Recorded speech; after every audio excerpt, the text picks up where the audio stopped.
Assalamualaikum warahmatullahi wabarakatuh. Nama saya Salwa Rizkia Sulaiman dengan NIM 2014-2010-8 dari jurusan Perbankan Syariah semester 3 kelas C. Di sini saya akan menjelaskan jawaban dari pertanyaan soal BLKS. Jadi nomor 1 itu pertanyaannya menjelaskan sejarah berdirinya BPRS. Berdirinya BPRS tidak bisa dilepaskan dari pengaruh berdirinya lembaga keuangan.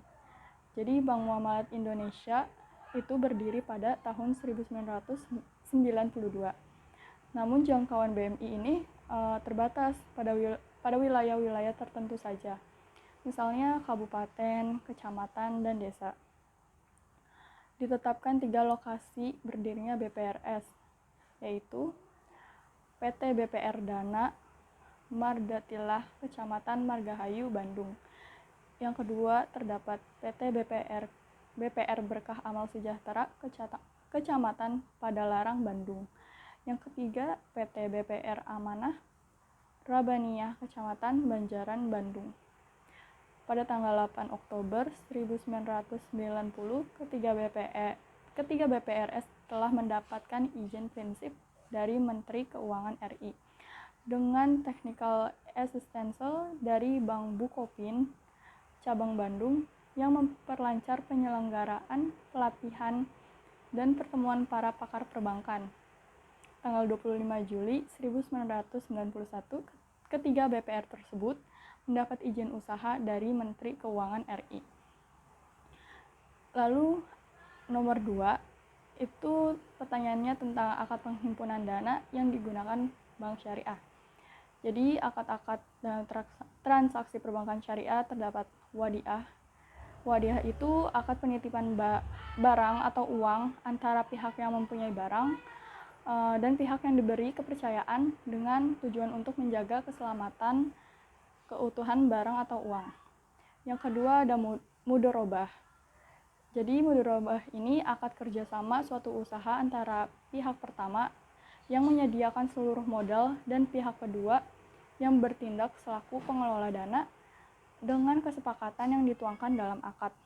Sedangkan kerugian ditanggung sepenuhnya oleh Bank Syariah, kecuali jika pihak kedua itu melakukan kesalahan. Terus terdapat musyarakah. Jadi akad kerjasama di antara dua pihak atau lebih untuk usaha tertentu yang masing-masing pihak memberikan porsi dana masing-masing. Lalu ada murobahah.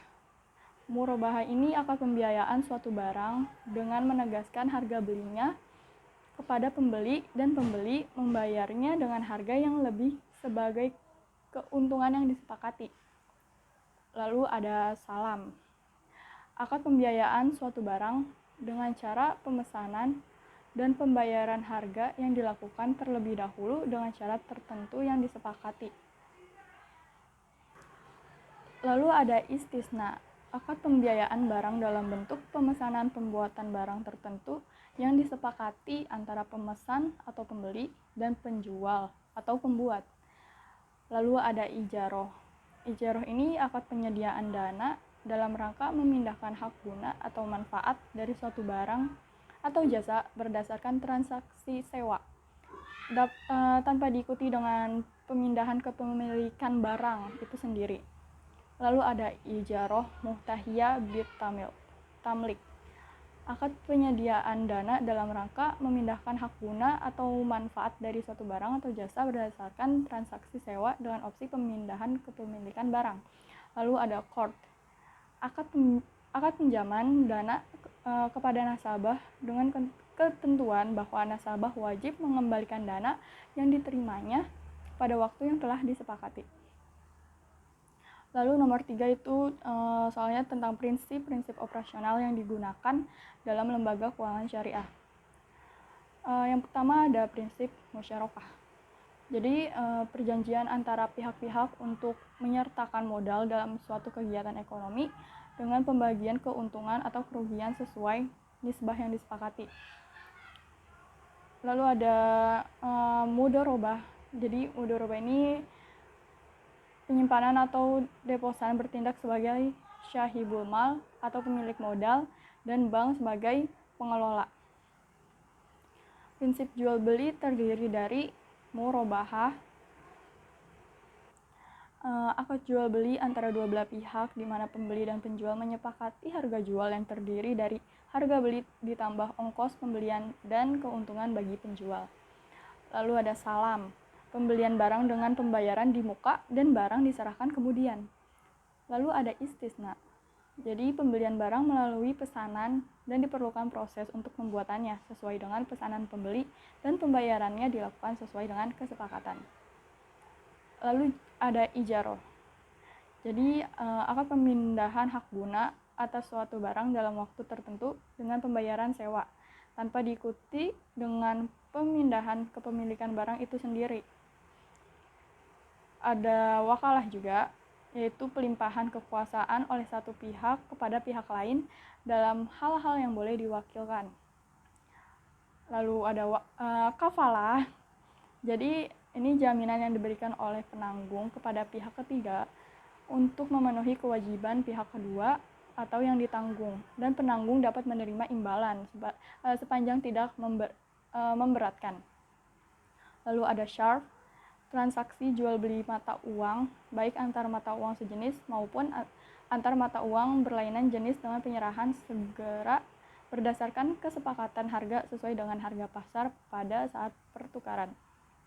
Lalu ada prinsip kebajikan, yaitu penerimaan dan penyaluran dana kebajikan dalam bentuk ziz atau zakat infak sodakoh dan lainnya, serta penyaluran kardol hasan, yaitu penyaluran dalam bentuk pinjaman untuk tujuan menolong golongan miskin dengan penggunaan produktif tanpa diminta imbalan kecuali pengembalian pokok hutang. Lalu soal yang terakhir ada tentang kendala dan strategi pengembangan asuransi syariah. Yang pertama saya akan menjelaskan beberapa kendala pengembangan asuransi syariah. Yang pertama, rendahnya tingkat perhatian masyarakat terhadap keberadaan asuransi syariah yang relatif baru dibanding dengan asuransi konvensional yang telah lama dikenal oleh masyarakat baik nama dan operasinya. Yang kedua, asuransi bukanlah bank yang banyak berpeluang untuk bisa berhubungan dengan masyarakat dalam hal pendanaan atau pembiayaan. Yang ketiga, asuransi syariah sebagaimana bank dan lembaga keuangan syariah lain masih dalam proses mencari bentuk.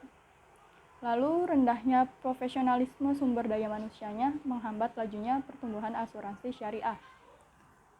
Kemudian masih sedikitnya minat masyarakat untuk mengkaji masalah-masalah yang berhubungan dengan asuransi syariah dibandingkan dengan kajian bank syariah. Lalu kurangnya sosialisasi kepada masyarakat tentang keberadaan asuransi syariah sehingga kurangnya perhatian masyarakat tentang arti pentingnya keberadaan asuransi syariah. Lalu yang terakhir masih terbatasnya produk-produk yang ditawarkan oleh asuransi syariah. Jadi ada beberapa strategi pengembangan asuransi syariah agar asuransi syariah ini bisa lebih berkembang, yaitu perlu strategi pemasaran yang lebih terfokus kepada upaya untuk memahami pemahaman masyarakat tentang asuransi syariah. Lalu ada sebagai lembaga keuangan yang menggunakan sistem syariah, tentunya aspek syiar Islam merupakan bagian dari operasi asuransi tersebut. Lalu dukungan dari berbagai pihak terutama pemerintah, ulama, akademisi, dan masyarakat diperlukan untuk memberikan masukan dalam penyelenggaraan operasional asuransi syariah. Lalu perlunya upaya sosialisasi yang lebih baik dan serius kepada masyarakat sehingga mereka benar-benar mengenal apa itu asuransi syariah. Lalu meningkatkan produk-produk asuransi syariah sehingga lebih beragam dan sesuai dengan kebutuhan masyarakat. Yang terakhir, perlu meningkatkan profesionalisme sumber daya manusia dalam bidang asuransi syariah sehingga dapat memberikan sumbangan bagi pengembangan asuransi syariah saat ini dan masa yang akan datang. Sekian dari saya, itu jawaban-jawaban saya. Terima kasih. Wassalamualaikum warahmatullahi wabarakatuh.